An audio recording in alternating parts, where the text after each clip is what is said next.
So thank you, Malcolm, for joining us. Thank you for having me. And my apologies for the background noise. I have a puppy that I'm kind of watching over here, but it's definitely my pleasure to be here with the school business, back at the school business. I am a class of 20 graduate, and currently I work at Elanco Animal Health, where I am the diversity, equity, and inclusion champion. So excited to be back, excited to share my experience, with the Eagle community and answer any questions. I had a question real quick. You said Elanco is animal health. Can you talk a little bit about what Elanco does? Sure. So to give, I think the best way to do that is to frame it in the context of Elanco's history, right? So Elanco started out as part of Eli Lilly, and so Eli Lilly, you all may have heard that name before, but it's a large human pharmaceutical company, and so they make different therapeutics and vaccines and different things like that that all are for the purpose of helping people remain healthy. Elanco was started in 1954 as the agricultural arm of Eli Lilly. And so Elanco's name is actually taken from Eli Lilly and Company, so like ELANCO. But that's how Elanco got its beginnings, as just that offshoot of Eli Lilly. And what we do is essentially the same things, developing therapeutics and vaccines and different pharmaceutical, different things like that for animals, the same way that Eli Lilly does that for humans. And so we both work with food animals, so cattle, poultry, swine, aqua, as well as with pets, so cats and dogs. But that's the bulk of what we do. And our I think it's all best summed up in our motto, which is food and companionship, enriching life. So food being the farm animals, and then companionship being pets. That is really cool. How did you fall into this industry? Completely by accident. It was not something I was familiar with. It was not something I was aware of or had any intention of going into.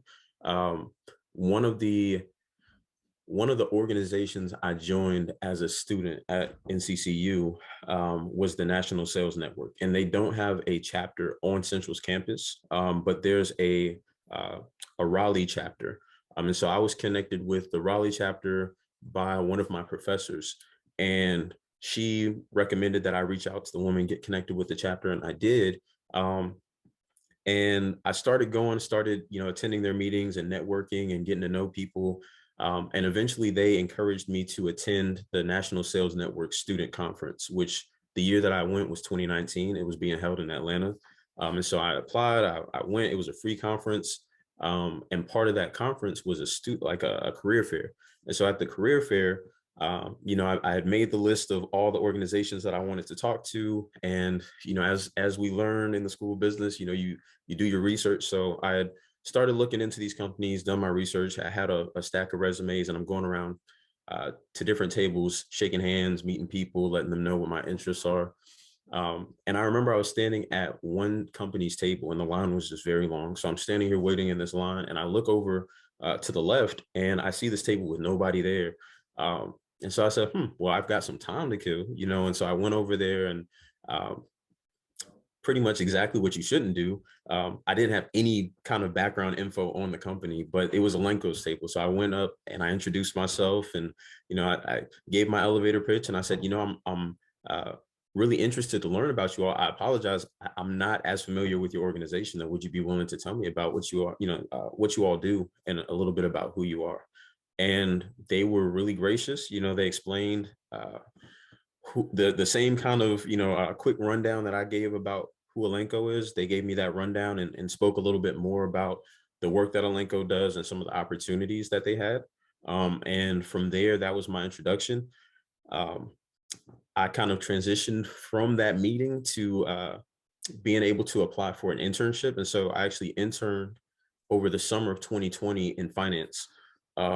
And it was a really great experience. And though it was virtual, I still was able to get a good enough impression of the organization, so that after I finished as I came back, I finished my internship.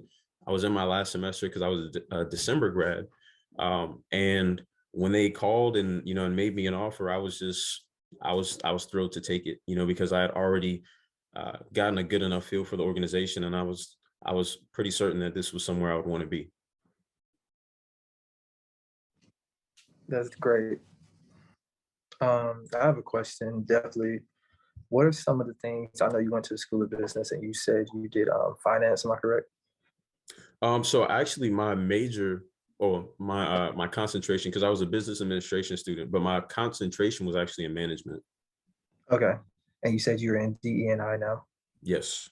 How was that transition? You going into management and then you going into DE&I. I know some kids, they're like, if they want to go into marketing, that's the only thing like they try to do. They don't explore anything outside of that. So give us some insight of how you should go out and see different things, go out and try different things instead of staying in your field. Definitely. And that's a great question. So when I started in the School of Business, I actually was a financial analytics concentration, right?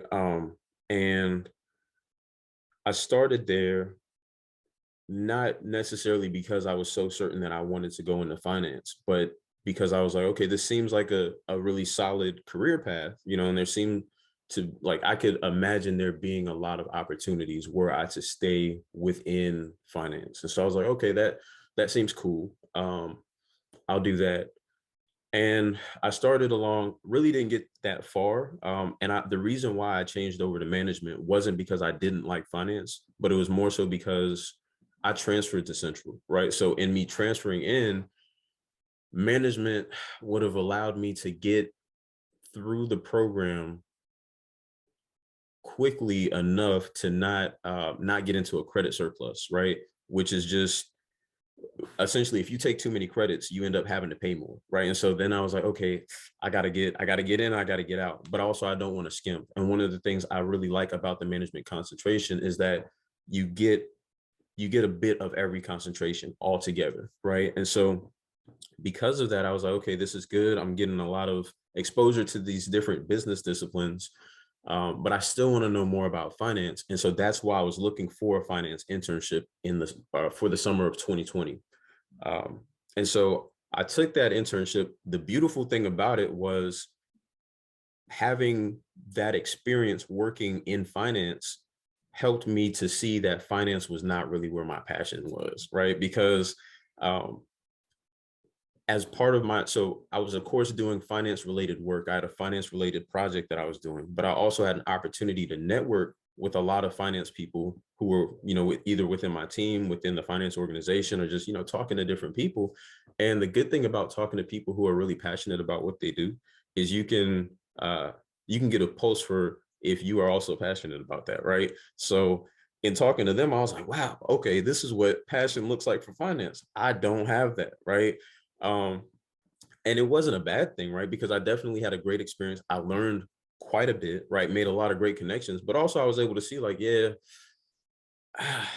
I might still be looking, right? And so when I came back, to give a little bit more context, as I was having these different networking conversations, I'm talking to finance people, but I also made a point to not just talk to finance people, right? Because we're a very big organization. Well, not very big, because organizations can get pretty big, but we're a global organization, right? And so we have people in over 90 countries. We have close to 10,000 people now. And so my goal throughout my internship was to see how many different connections I could make from people either doing what I was doing or doing something else, because I wasn't sure exactly what I wanted to do when I graduated. But I was like, okay, the more people that I talk to, the better of an idea I can get of what I may be interested in doing. Because maybe I talk to you and I'm like, oh, I never considered that, right? So one of those conversations that I had was with one of our R&D leaders, like in our research and development organization. And she shared with me that they were in the process of wanting to dedicate headcount toward diversity, equity, and inclusion within the R&D organization. And I was like, man, that sounds pretty cool. And so in the conversation we were having, I said, well, that sounds like a really awesome opportunity, and I know it's still in the early phases right now, but as you all are finalizing this, if you need some help, I would be more than happy to come in, and help in any way that I can. That was all I said, right? So that transitioned into, after me finishing my my internship, when I came back to Central and I'm finishing my last semester, when I got a call, I ended up with an offer to go into a finance role, as well as the offer to go into this DE&I role, which was brand new. They were still creating the role, right? And so at that point, again, going back to the fact that I had already come to figure out my passion wasn't in finance. I was like, well, this DE&I role seems really interesting. Yeah, I would love to do that, right? So I jumped at the opportunity, took the opportunity, and started in January of 2021. To your question about the transition, it was challenging, not as much because of it being a big transition to go from management to DEI. Because again, management gives you a good foundation and a good exposure to different elements. So it wasn't so much that. The challenge for me was that it was very undefined when I came into my role, right? So the fact that they had just created this position and said, hey, we want to dedicate headcount to DE&I was great, because I was the first person to come in, right? It was challenging because as the first person to come into a role, when your organization is heading in a direction they have not been in before, there's no precedent for what you're doing. So it's a double-edged sword, because on one hand, you have the freedom to kind of say, hey, I think we should do this. Hey, I think we should do this, right? On the other hand, there's the responsibility, right? And the burden of knowing what to do, right? And how to figure out what you think we should be doing. Because now people are looking at you and saying, well, hey, what do you think we should do? And I just graduated. So I'm like, well, that's a good question, right?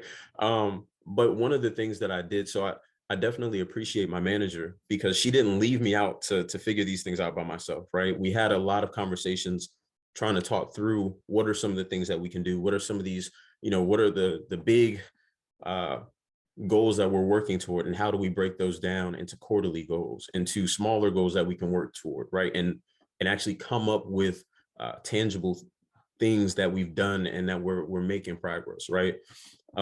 So that was a big help. And then also getting out of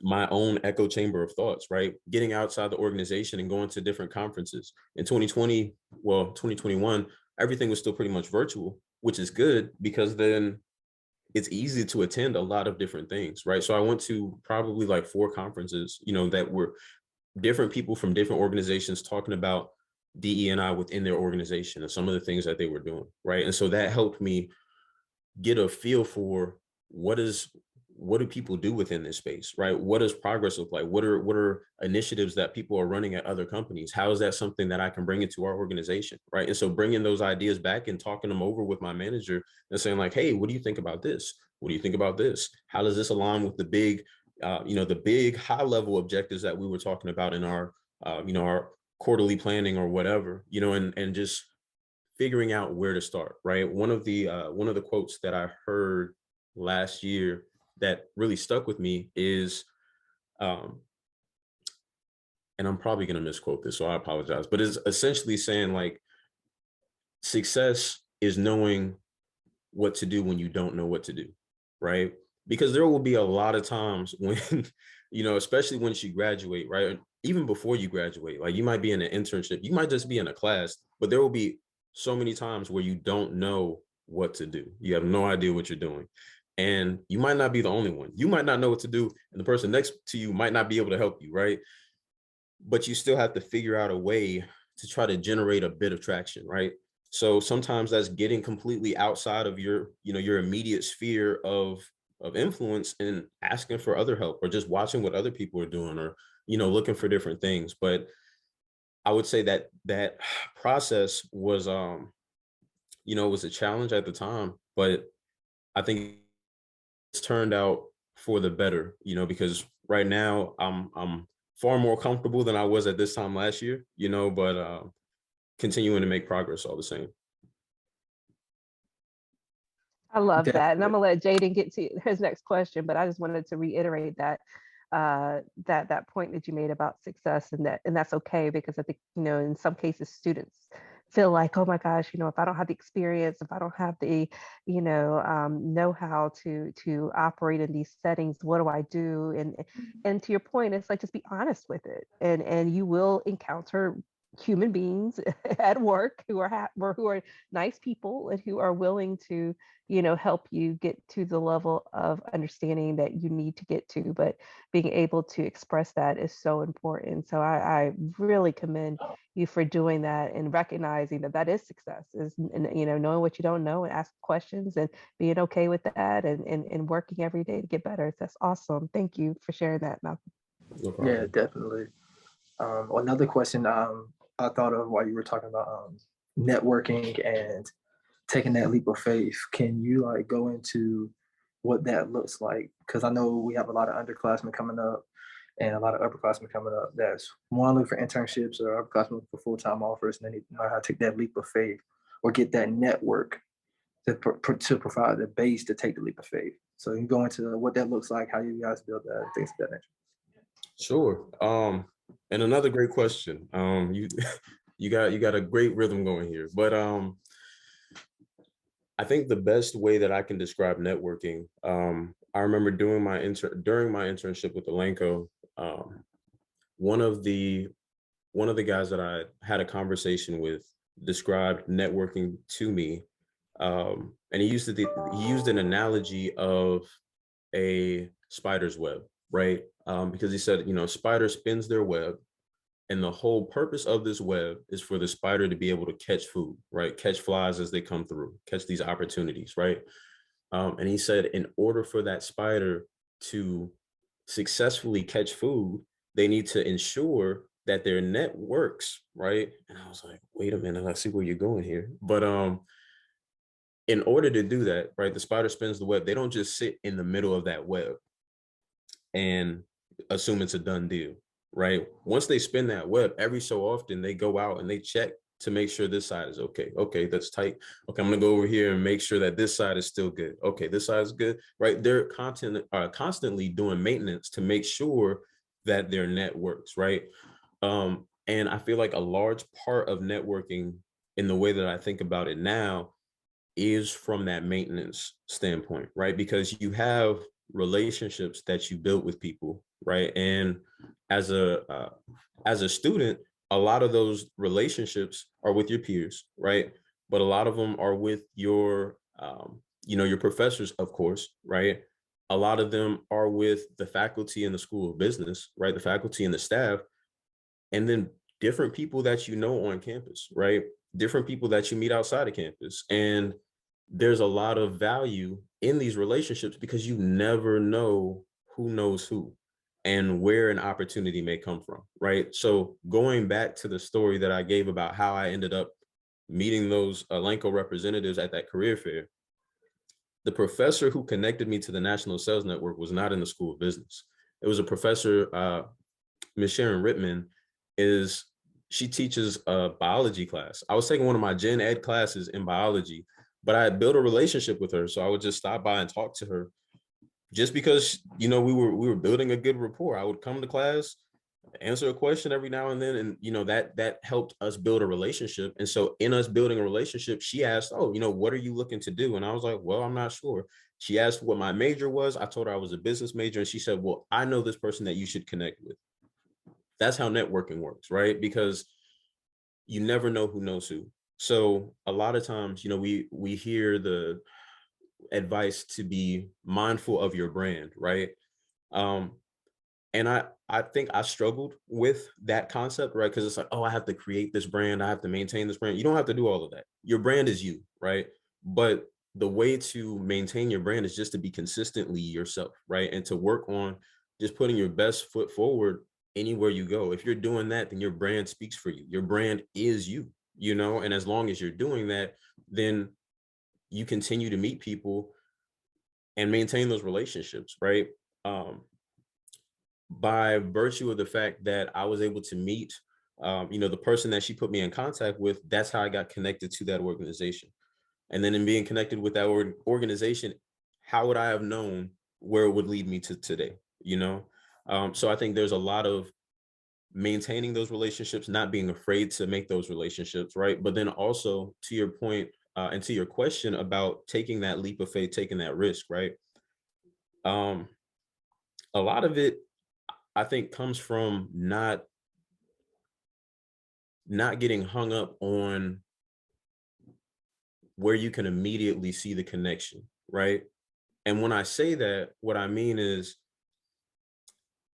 we might meet and you might not know, like you might not be able to immediately think of how what I do connects to what you want to do, right? So in that moment, there's now a decision for you to make of, okay, how seriously do I need to take this interaction, right? Because you could just write it off and be like, okay, he seemed like a nice guy, but it probably won't come in handy the fact that we met, right? And you could do that. But again, you never know who knows who, right? And you also never know, and this is one of the things I've seen since I've been at Central and since I've graduated, you never know where people will end up because you might meet somebody at one point and then people go on and do all kinds of other things, right? People that I've come into work with have since left our organization and are working other places, and are doing different things. So when you have these relationships, when you make these connections and you meet people, you have no idea where people will end up. And so whereas we meet today and I'm working at Elenco, I could be working somewhere down the line where the fact that we made this connection 2 years from now or whenever you graduate, I could be doing something where you're like, hey, Malcolm, I see you're over here. Would you mind, telling me about that? Would you mind making this connection for me or making an introduction for me? And the good thing about taking these opportunities seriously, right, is you don't miss out on those opportunities when they come, right? That's I think, to return to that spider web analogy, right? There's the maintenance side, but there's also the casting out the lines, right? Different places and building that net out, building that web out, right? I think LinkedIn is a great example of opportunities to cast that net a little bit wider, right? Because you can meet people through mutual connections. You can meet people that, okay, you look on somebody's profile and you see that they went to Central as well. So then it's like, great opportunity to meet someone, right? My biggest piece of advice with LinkedIn is if you're going to send somebody a request, that's great. Attach a note to it, right? Introduce yourself because people get requests all the time. Me personally, I try to make it a habit to accept requests that I see from people who also went to Central, right? Because it's like, hey, equal pride. What, like I'm here to support. But even with that said, introduce yourself because I could add you to my network and we never have a conversation. Does that mean that we can't have a conversation one day? No, right? But if you never know where that connection could lead you. If you're going to take the time to send somebody a request, don't half step, like go all the way. Send that request and say, hey, I see that you also went to Central. I see you do X, Y, and Z. Happy to make this connection. It's not to say you have to have a huge conversation with someone, right? But as you intentionally build out that network, you would be surprised at, some of the opportunities and things that can come from having real relationships, right? Because I think about it. So going back to like Facebook in its heyday, right? Because Facebook's kind of old now, but like when Facebook was really popping, it was kind of a clout thing to have a whole bunch of friends on Facebook, right? Because it's like, oh dang, you got 1,000 friends on Facebook. You must be like you must be like really doing it, right?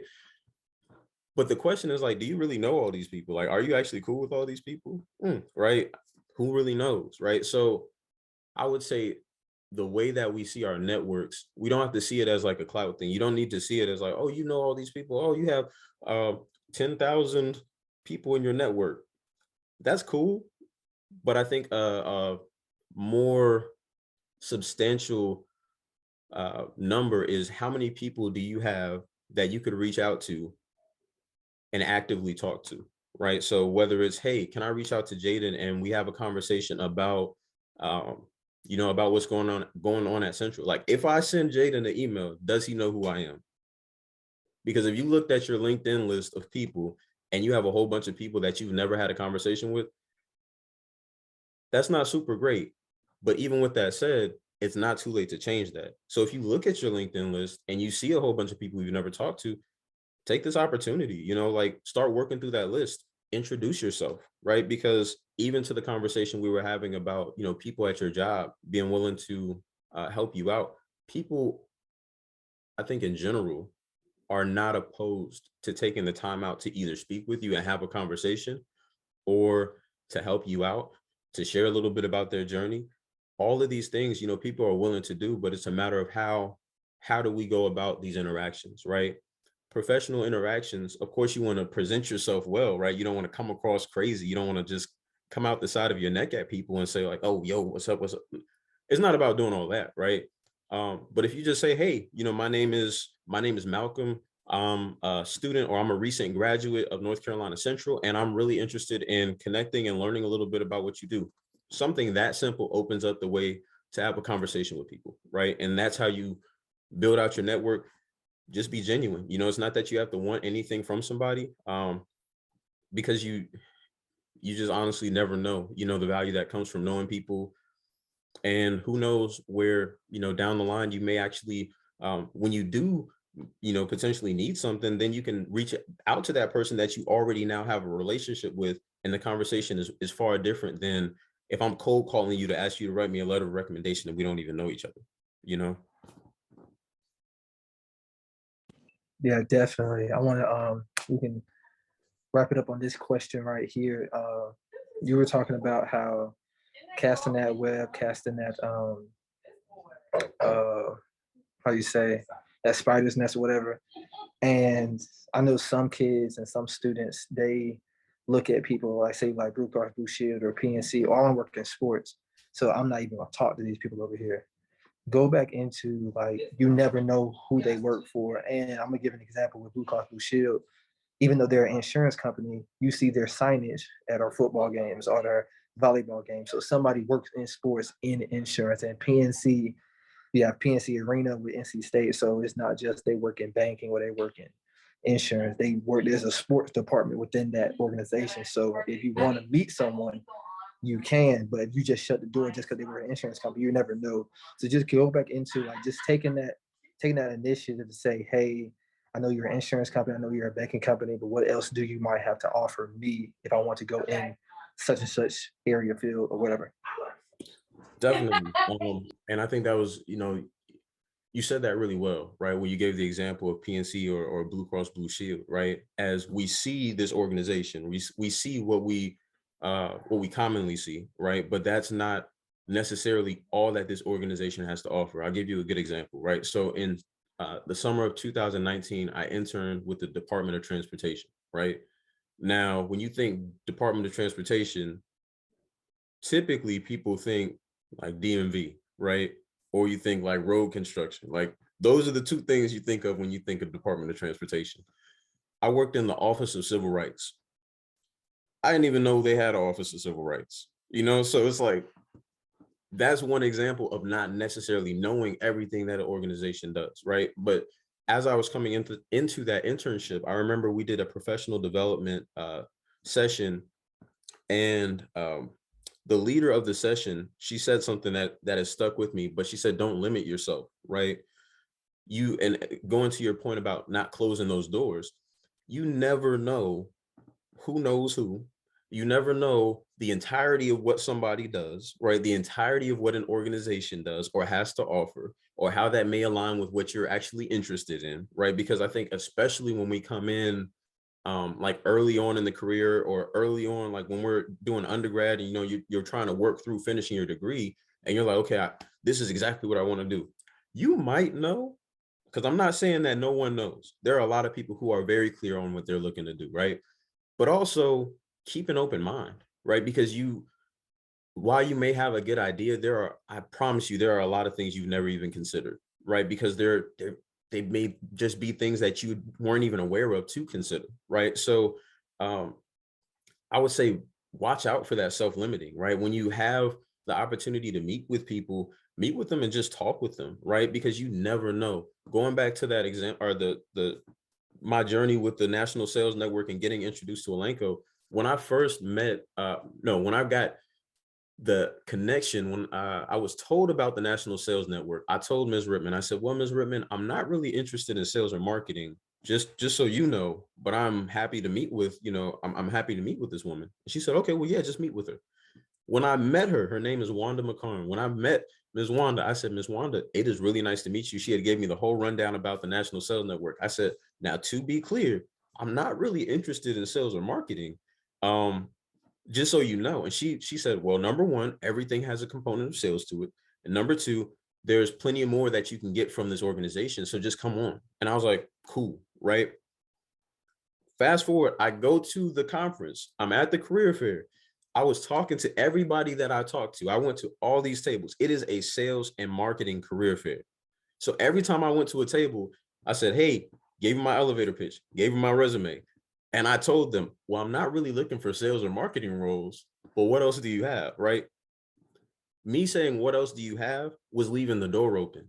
Because when I walked away from that career fair, I didn't just have an offer from Elanco. I had multiple offers from PNC. Like I had a number of offers for finance roles for exactly what I wanted to do because I wasn't interested in sales at the time, right? But if I had looked at that entire opportunity and said sales and marketing conference, I don't want anything to do with it. If I had thrown the whole opportunity away, I would have never had the opportunity to see what could have come of it. You see what I'm saying? So it's like if we're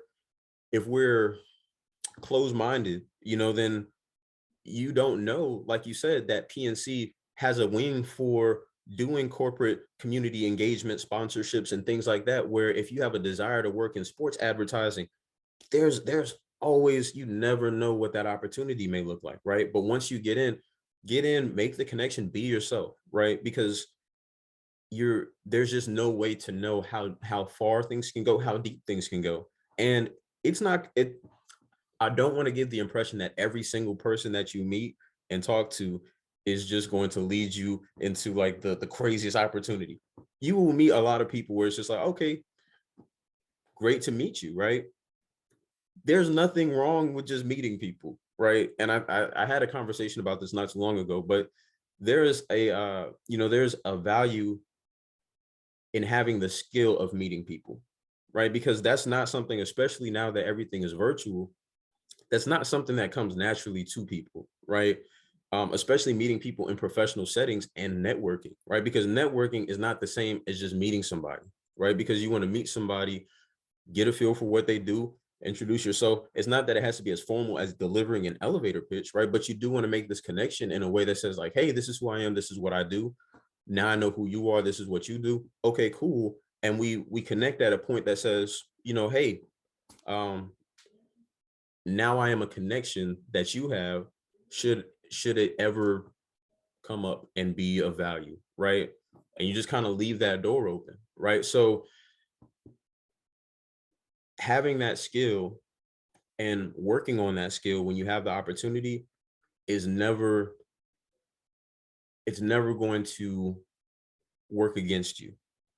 And I think that as long as we keep that in mind, right, and just stay open, to meeting people and to going for those new things, the things that you might not see exactly how they correlate to what you want to do, just continue to do stuff, continue to put yourself out there, right? Because you never know what can come of something. And I think that that's it's the exciting part of it, because um, if you're open, you might end up doing exactly what you wanted to do somewhere completely different than you imagined doing it, right? Because you never know. And so that's the biggest thing, and again, to reiterate what you said, just leave that door open, right? I know there's a song about it now. You don't have to sing the song, but leave the door open, right? Because you never know. You really never know, right? And I think that's, again, that's the cool part about it. And that's the cool part about networking. It's just be intentional, be yourself, and go out, meet people, do things, and have fun with your journey, because it is a journey, but you don't have to go it alone. That's what the network is for. Definitely agree with everything you just said. we'll love to have you come back for the American Marketing Association, because that's the organization I lead up, whether that be in person or virtual, but we'll definitely keep you in the loop of what we're doing here. One thing we're just gonna wrap up here with is something motivational for the students. I know like some students, we get so busy with what we're gonna do with student wise, then we have an actual life we have to live, and then professional wise. Just some motivating words to leave with the students that you would have told yourself when you were a junior, sophomore, whatever. Sure. I think the biggest piece of advice might be a couple things. I don't know. We'll see. I'll try to keep it short. But number one, you don't have to have everything figured out, right? Because again, when I came in, I transferred to Central, and I wasn't 100% clear on what I wanted to do. Even when I came in, I didn't start in the School of Business. I started out as interdisciplinary studies. Then I came over to School of Business. Then I changed concentration. So you don't have to know exactly what it is. And the fact that you don't know, don't beat yourself up about that, right? Because you would be surprised, right? And I think, again, to the value of networking, talk to people, hear other people's stories, right? Because I think a lot of times we fall into the trap of, you look at somebody, or you look at somebody's LinkedIn, or you look at somebody's title, and you think, oh man, Malcolm does this, or Malcolm's title is this. He must have it, he must have had it all figured out. Nah, I didn't, right? And I still can't say that I do, right? And I don't think that that's the point of anything, is to say that I have it all figured out. When you talk to people who are further along in their career, right, one of the most inspirational things for me is the fact that people continue to work on figuring it out well into their career, right? I have people that I talk to at my job who are executive directors or whatever, and they're like, I'm thinking about what the next step is. They're not sure, right? So don't fall into that trap of, thinking that at some point you're going to have it all figured out, and that success is having it all figured out, because it's not, and I think the sooner that we can come to grips with that, the better off that we'll be, because it takes a lot of stress off. The second thing that I would say is lean into connecting with people, because that is where you get a lot of value, not just in terms of like, oh, well, you can do this for me, right? But having connections with people is, you now have a network of people who can empathize with what you're going through, right? If you think about your classmates or your peers as you're going through Central, those are people who have, you've had similar experiences with. Those are people who, when you come back to homecoming, that you'll reach out to connect with, right? And you'll get up with them and you'll reminisce on the memories, like, oh, we had a good time, right? Those are people who, when they graduate, you'll be interested to see where do they go, right?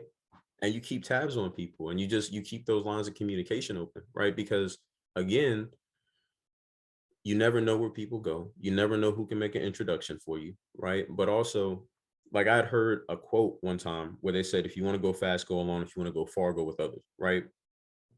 So I took that, at the time that I heard that quote, I took that to say, well, I'm trying to go fast. So I'm going to try to, I'm going to try to lean out. It'll just be me, and I'm going to move as fast as I can, right? You can go nowhere fast. That is just, keep that in mind. You can get nowhere fast. And so the biggest thing I would say is, life is a marathon, not a sprint, right? And having a group of people that you can reach out to, right? To either just talk with, blow off some steam, connect with, talk about professional stuff, talk about business stuff, talk about sports, talk about family, whatever it is, right? Having legitimate, genuine, authentic connections is great. You know what I'm saying? And that's something that I would recommend. I know a lot of times we hear about networking as like this big conceptual thing, or like, oh, okay, this is a business imperative. Networking is just a really good life skill, right? And I would say that's my advice to, to any business student, any Central student, just anybody, it's just don't rush past connecting with people, because you never know, what can come of it, and you never know who might need to meet you, right? I think that's one thing we didn't touch on. It's great to have connections with other people, but you never know how you can help somebody else. And so the fact that you took the time to connect with them now says that, hey, maybe that person reaches out to you and they're like, hey, Jaden, I know you're part of the American Marketing Association. Can you tell me a little bit more about that? Can you connect me with, I don't know, a conference that's going on or whatever the case may be? So just keep your eyes and ears open, right? One of the quotes I heard, and this is a long-winded answer, I'm sorry, but one of the quotes that I had heard recently that I thought was just amazing is that we can only act in the world that we see, right? And a lot of times, especially going through school, we get into a tunnel vision of saying, okay, I need to do this, I need to do this, I need to do this, I got to handle this homework, I got to go to this organizational meeting, and you get really tunnel vision into what you have to do, that you tune out a lot of other stuff. And it's not to say that focusing is bad, right? Focusing is great because it helps us get things done. But don't focus so hard that you miss out on the opportunity to connect with people, right? And to experience this experience of going through school, because I mean, yeah, you can go back for a graduate degree, but you're only going to go through, your undergraduate experience one time. So I would just say, when you go through it, enjoy it, and make those genuine connections. And I think that is all. I think that's it. Definitely, definitely everything you said. We thank you for being here today, and